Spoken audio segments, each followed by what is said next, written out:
He has helped build modern AI, then explain modern AI, and then occasionally rename modern AI. He actually helped co-found OpenAI right inside of this office, was the one who actually got autopilot working at Tesla back in the day. And he has a rare gift of making the most complex technical shifts feel both accessible and inevitable.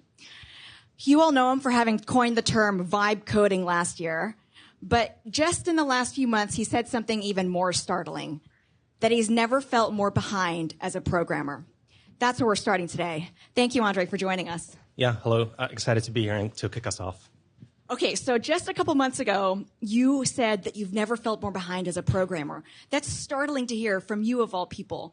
Can you help us unpack that? Was that feeling exhilarating or unsettling? Yeah, a mixture of both for sure. Well, first of all, I guess like as many of you, I've been using agentic tools like Cloud Code, adjacent things for a while, maybe over the last year as it came out. And it was very good at chunks of code. And sometimes it would mess up and you have to edit them. And it was kind of helpful. And then I would say December was this clear point where, for me, I was on a break, so I had a bit more time. I think many other people were similar. And I just started to notice that with the latest models, the chunks just came out fine. And then I kept asking for more, and it just came out fine. And then I can't remember the last time I corrected it. And then I just trusted the system more and more. And then I was vibe coding. And so it was kind of I do think that it was a very stark transition. I think that a lot of people actually, I tried to stress this on Twitter or X, because I think a lot of people experienced AI last year as ChatGPT adjacent thing, but you really had to look again, and you had to look as of December, because things have changed fundamentally, and especially on this like agentic coherent workflow that really started to actually work. And so I would say that, it was just that realization that really had me go down the whole rabbit hole of just infinity side projects. My side projects folder is like extremely full with lots of random things, and just vibe coding all the time. That kind of happened in December, I would say. And I was looking at the repercussions of that since. You've talked a lot about this idea of LLMs as a new computer, that it isn't just better software, it's a whole new computing paradigm. And software 1.0 was explicit rules, software 2.0 was learned weights, software 3.0 is this. If that's actually true, what does a team build differently the day they actually believe this? Right, so exactly. So software 1.0, I'm writing code. Software 2.0, I'm actually programming by creating data sets and training neural networks. So the programming is kind of like arranging data sets and maybe some objectives and neural network architectures. And then what happened is that basically, if you train one of these GPT models or LLMs on a sufficiently large set of tasks, implicitly, because by training on the internet, you have to multitask all the things that are in the data set. These actually become kind of like a programmable computer in a certain sense. So software 3.0 is kind of about, your programming now turns to prompting. And what's in the context window is your lever over the interpreter, that is the LLM, that is kind of like interpreting your context and performing computation in the digital information space. So I guess, that's kind of the transition.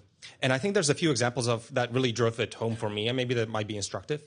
So, for example, when OpenClaw came out, when you want to install OpenClaw, you would expect that normally this is a bash script, like a shell script. So run the shell script to install OpenClaw. But the thing is that in order to target lots of different platforms and lots of different types of computers you might run in OpenClaw, these shell scripts usually balloon up and become extremely complex. But the thing is, you're still stuck in a software 1.0 universe of wanting to write the code. And actually, the OpenClaw installation is a copy-paste of a bunch of text that you're supposed to give to your agent.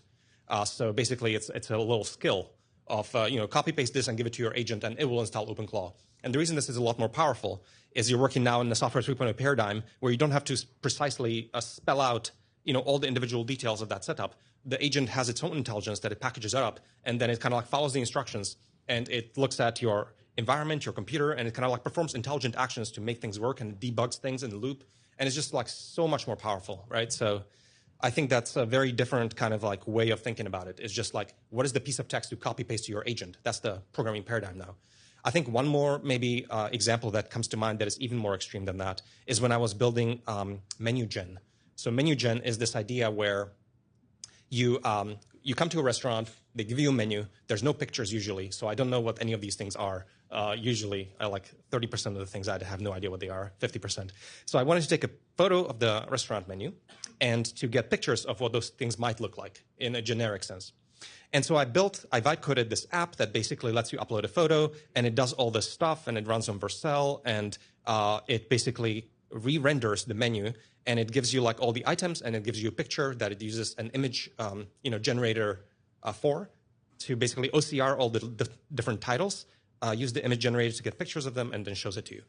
And then I saw the Software 3.0 version of this, which blew my mind, which is literally just take your photo, give it to Gemini, and say, use Nano Banana to overlay the things onto the menu. And Nano Banana basically returned an image that is exactly the picture of the menu that I took, but it actually put into the pixels, it rendered the different things in the menu. And this blew my mind because actually all of my menu gen is spurious. It's working in the old paradigm. That app shouldn't exist.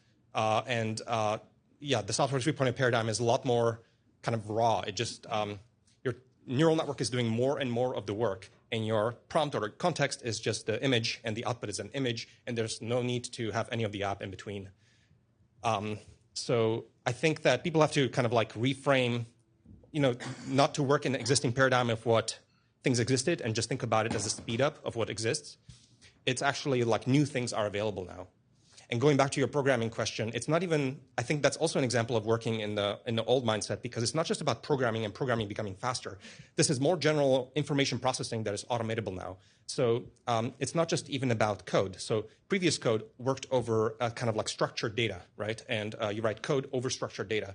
But like, for example, with my LLM knowledge bases project, basically you get LLMs to create wikis for your organization or for you in person, etc. This is not even a program. This is not something that could exist before, because there was no code that would create a knowledge base based on a bunch of facts. But now you can just take these documents and basically recompile them in a different way and reorder them and create something that is new and interesting as a reframing of the data. And so these are new things that weren't possible. And so I think this is something that I keep trying to get back to, as to not only what can we do that existed that is faster now, but I think there's new opportunities of just things that couldn't be possible before. And I almost think that that's more exciting. I love the menu gen progression and dichotomy that you laid out. And I think even, I'm sure many folks here followed your own progression of programming from last October to early January, February this year. If you extrapolate that further, what is the 2026 equivalent for building websites in the 90s, building mobile apps in the 2010s, building SaaS in the last cloud era? What will look completely obvious in hindsight that is still mostly unbuilt today? Well, going with the example of menu gen, I guess, so a lot of this code shouldn't exist, and it's just neural network doing most of the work. I do think that the extrapolation looks very weird, because you could basically imagine, so you could imagine completely neural computers in a certain sense. You feed raw videos, like imagine a device, he takes raw videos or audio into basically what's a neural net, and uses diffusion to render a UI that is kind of like, unique for that moment in a certain sense. And I kind of feel like in the early days of computing, actually, people were a little bit confused as to whether computers would look like calculators or computers would look like neural nets. And in the 50s and 60s, it was not really obvious which way it would go. And of course, we went down the calculator path and ended up building classical computing. And then neural nets are currently running virtualized on existing computers. But you could imagine, I think, that a lot of this will flip, and that the neural net becomes kind of like the host process, and the CPUs become kind of like the coprocessor. So we saw the diagram of, intelligence compute of neural networks is going to take over and become the dominant spend of flops. So you could imagine something really weird and foreign where neural nets are doing most of the heavy lifting. They're using tool use as this historical appendage for some kinds of like deterministic tasks. But what's really running the show is these neural nets that are networked in a certain way. So you can imagine something extremely foreign as the extrapolation. But I think we're going to probably get there sort of piece by piece. And that progression is TBD, I would say. I'd love to talk a little bit about this concept of verifiability, the fact that AI will automate faster and more easily domains where the output can be verified. If that framework is right, what work is about to move much faster than people realize? And what professions do we have that people actually think are safe, but that are actually highly verifiable? So I spent some time writing about verifiability, and basically, like, traditional computers can easily automate what you can specify in code, and kind of this latest round of LLMs can easily automate what you can verify in a certain sense. Because the way this works is that when frontier labs are training these LLMs, these are giant reinforcement learning environments, so they are given verification rewards, and then because of the way that these models are trained, they end up basically progressing and creating these like jagged entities that really peak in capability in kind of like verifiable domains like math and code and adjacent, and kind of like stagnate and are a little bit rough around the edges when things are not kind of like in that space. So I think the reason I wrote about verifiability is I'm trying to understand why these things are so jagged. And some of it has to do with how the labs train the models, but I think some of it also has to do with the focus of the labs and what they happen to put into the data distribution. Because some things basically are significantly more valuable in economy and end up creating more environments because the labs wanted to work in those settings. So I think code is a good example of that. There's probably lots of verifiable environments that you could think about that happen not to make it into the mix because they're just not that useful to have the capability around. But I think, to me, the big mystery is the favorite example for a while was that how many letters are in a strawberry, and the models would famously get this wrong, and it's an example of jaggedness. The models now patch this, I think, but the new one is when I go to a car wash to wash my car, and it's 50 meters away, should I drive or should I walk? And state-of-the-art models today will tell you to walk because it's so close. How is it possible that state-of-the-art Opus 4.7 will simultaneously refactor 100,000 line code base, or find zero-day vulnerabilities, and yet tells me to walk to this car wash? This is insane. And to whatever extent these models remain jagged, it's an indication that, number one, maybe something's slightly off, or number two, you need to actually be in the loop a little bit, and you need to treat them as tools, and you do have to kind of stay in touch with what they're doing. And so I think all of my writing, long story short, about verifiability is just trying to understand why these things are jagged. Is there any pattern to it? And I think it's some kind of a combination of verifiable plus labs care. Maybe one more anecdote that is instructive is from GPT 3.5 to GPT 4, people noticed that chess improved a lot. And I think a lot of people thought, oh, well, it's just a progression of the capabilities. But actually, it's more that I think this is public information. I think I saw it on the internet. A huge amount of data of chess made it into the pre-training set. And just because it's in the data distribution, basically the model improved a lot more than it would just by default. So someone at OpenAI decided to add this data, and now you have a capability that just peaked a lot more. And so that's why I think I'm stressing this dimension of it, as we are slightly at the mercy of whatever the labs are doing, whatever they happen to put into the mix. And you have to actually explore this thing that they give you that has no manual. And it works in certain settings, but maybe not in some settings. And you have to kind of explore it a little bit. And if you're in the circuits that were part of the RL, you fly. And if you're in the circuits that are out of the data distribution, you're going to struggle. And you have to kind of figure out which circuits you're in your application. And if you're not in the circuits, then you have to really look at fine-tuning and doing some of your own work, because it's not going to necessarily come out of the LLM out of the box. I'd love to come back to the concept of jagged intelligence in a little bit.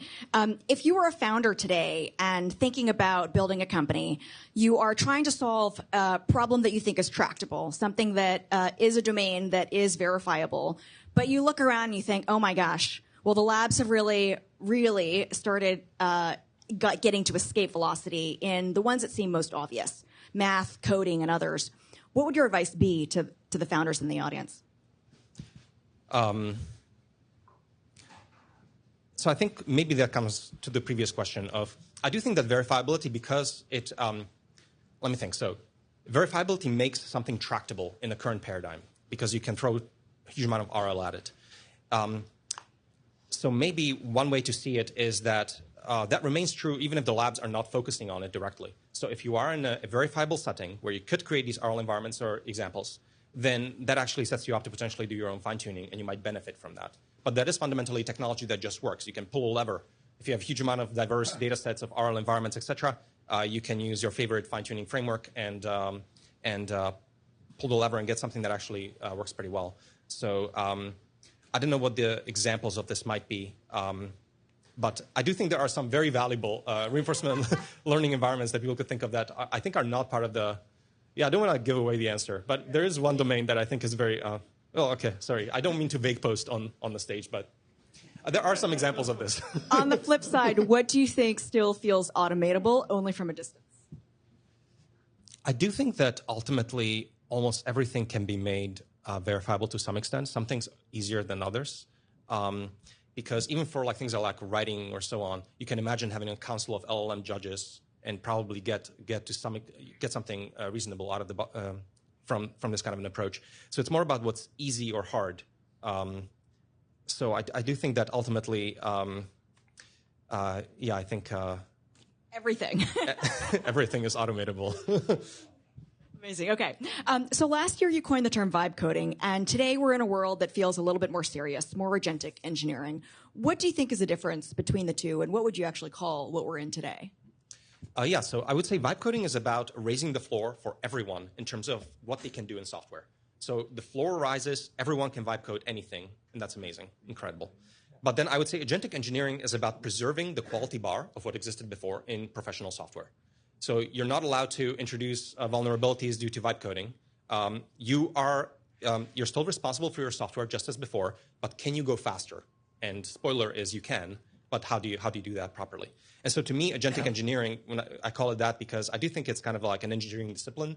You have these agents, which are these like spiky entities. They're a bit fallible, a little bit stochastic, but they are extremely powerful. And it's how do you coordinate them to go faster without sacrificing your quality bar? And doing that well and correctly is the realm of agentic engineering. So I kind of see them as different. Like one is about maybe raising the floor, and the other is about extrapolating. And what I'm seeing, I think, is there is a very high ceiling on agentic engineer capability. And people used to talk about the 10x engineer previously. I think that this is magnified a lot more. 10x is not the speed up you gain. And I think it does seem to me like people who are very good at this peak a lot more than 10x.